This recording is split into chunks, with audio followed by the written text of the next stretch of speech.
Ya, selamat bertemu kembali bersama saya Abang Buto ya dalam channel YouTube saya dari Abang Buto, yaitu Buto Channel Kris, BCK, Buto Channel Kris.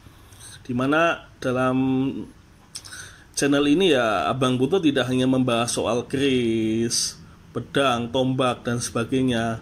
Dan Abang Buto juga akan mereview benda-benda antik bersejarah ya, seperti cincin, mungkin mata uang dan sebagainya. Dan tentu kuno dan mempunyai nilai sejarah. Ya, karena benda pusaka sendiri adalah benda yang benda bersejarah yang berumur ratusan tahun. Ya, buat pemahaman buat Abang Buto sendiri seperti itu. Semua benda pusaka adalah benda-benda peninggalan di masa lalu yang mempunyai nilai sejarah dan berumur ratusan bahkan ribuan tahun yang lampau. Oke ya, ini sebagian koleksi kuno Abang Buto ya. Dan ini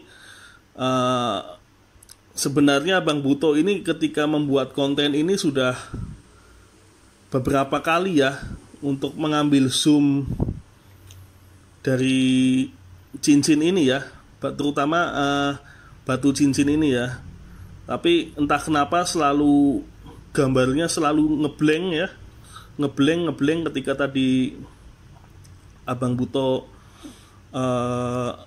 syuting. Jadi Abang Buto lakukan ritual sedikit ya, meminta izin ya.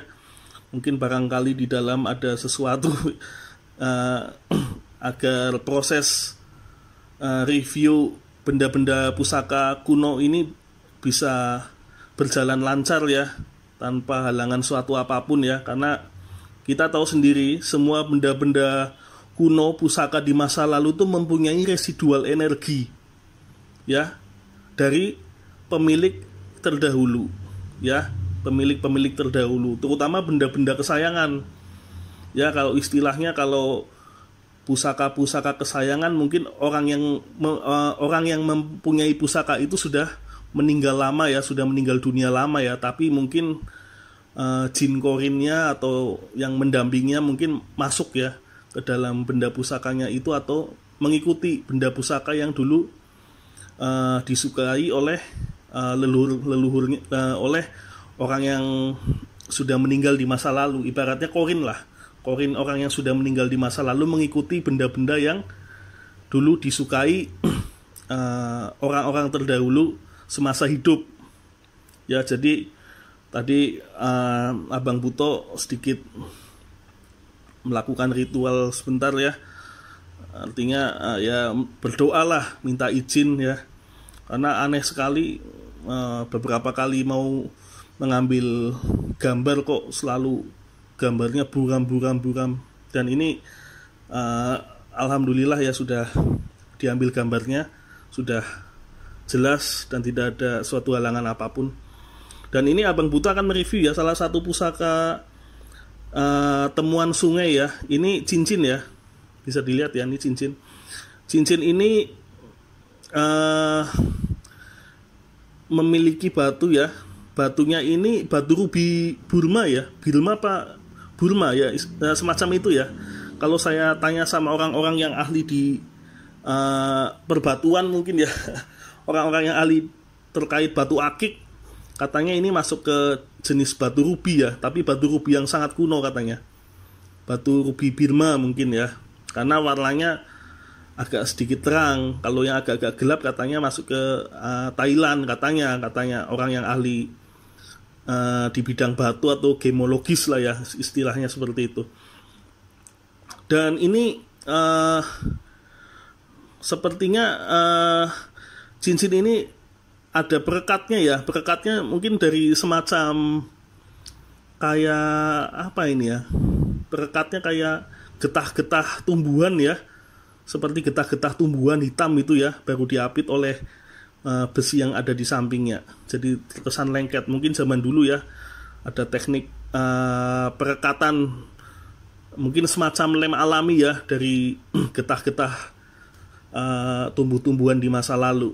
ya. Ini batunya batu rubi, karena batu rubi itu menurut kepercayaan mitologi Hindu kuno itu termasuk batu yang ini ya, batu yang sangat memiliki nilai spiritual tinggi ya. Bahkan disebutnya juga istilahnya Ratnaraj, artinya Tuhan dari semua batu permata. Karena yang mengenakan batu rubi di masa lalu adalah orang-orang yang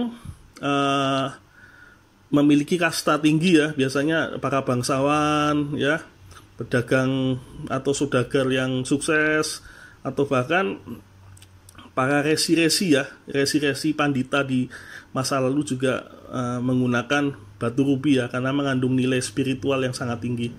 Dan ini sangat indah ya, memancarkan pantulan sinar yang sangat indah.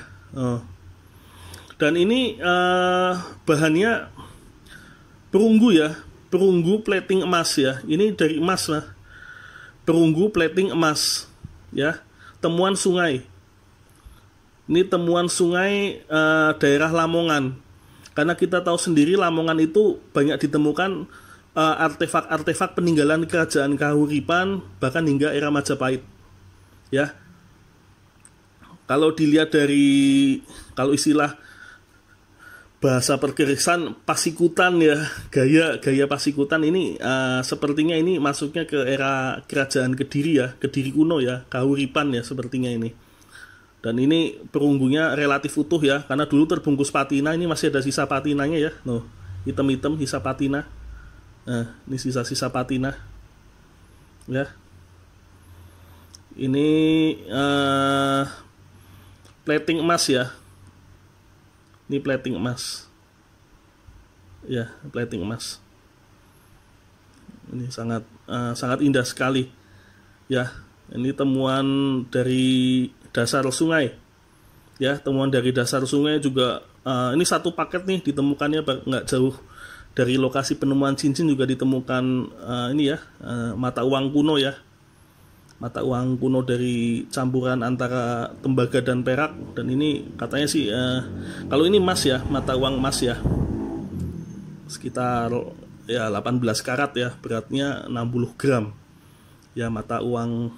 Kalau orang zaman dulu sebutannya Krisnala ya, mata uang kuno ya. Tidak jauh lah dari lokasi dari ditemukannya cincin ini dengan beberapa mata uang kuno ini ya. Ini mata uang era kerajaan Hindu Buddha di masa lalu ya, dari sejak era Medang, masa Sailendra Isyana. Ini masih beredar katanya, kata ahli sejarah yang mengoleksi uang-uang kuno. Saya juga sempat tanya-tanya ya, katanya sih ya ini zaman dulu sejak abad ke-9 sudah beredar ini, sejak era kerajaan Sailendra Medang ya, Medang Mataram ya, Sailendra dan Sanjaya.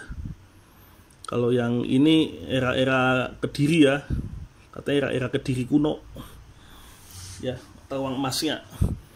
Dan ini kalau ini fosil ya, kalau ini fosil ya, kol buntet.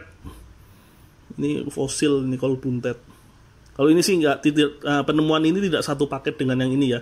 Ini sendiri, hanya sebagai ini aja, apa, simpanan koleksi aja buat nambah koleksi. Nah, kalau yang ini nih ya, ini kuno sekali ya.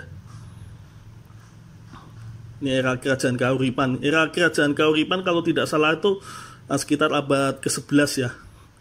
Didirikan ya sekitar tahun 1019 ya, oleh Raja Airlangga sebagai penerus terah Wangsa Isyana ya, yang dihancurkan oleh kerajaan Sriwijaya dan Wurawari ya di masa lalu.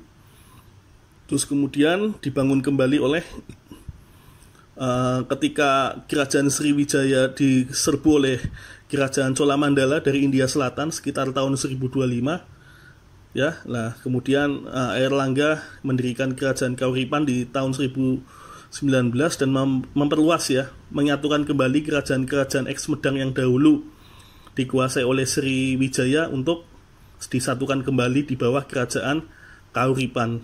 Jadi kalau Airlangga ini kan memang dari terah Wangsa Warma Dewa Bali ya, terah wangsa Warma Dewa Bali dan Kamboja ya, dan yang menikahi putri dari Raja Dharma Wangsa Teguh ya, salah satu pendiri Trah Wangsa Isyana ya, kelanjutan Trah Wangsa Isyana di Jawa Timur setelah runtuhnya Kerajaan Medang ya. Runtuhnya Kerajaan Medang itu perpindahan ya, karena peperangan dengan Kerajaan Sriwijaya dan terjadinya bencana alam, gunung meletus kalau nggak salah itu ya, ada gunung meletus, jadi akhirnya dipindahkan ke Masa Empu Sindok ya, dipindahkan ke sekitar area Jombang ya, di area Jawa Timur. Makanya Wangsa Sanjaya ini ketika kepindahan ke Jawa Timur itu menjadi tonggak berdirinya Wangsa Isyana, seperti itu ya. Dan ini mungkin salah satu artefak ya, pusaka cincin ya. Plating emas, perunggu plating emas dan relatif utuh ya, bagus sekali. Ini koleksi ya, koleksi. Ya, ini koleksi. Oke ya, paling itu ya sedikit review ya dari saya terkait pusaka cincin temuan ya dari sungai di dekat Lamongan ya, dekat situs area situs Kerajaan Kahuripan di sana ya. Oke, terima kasih sudah menyaksikan konten Abang Butuh kali ini ya. Wassalamualaikum warahmatullahi wabarakatuh. Tetap jaga kesehatan, tetap jaga prokes ya teman-teman semua. Yuk, selamat semuanya.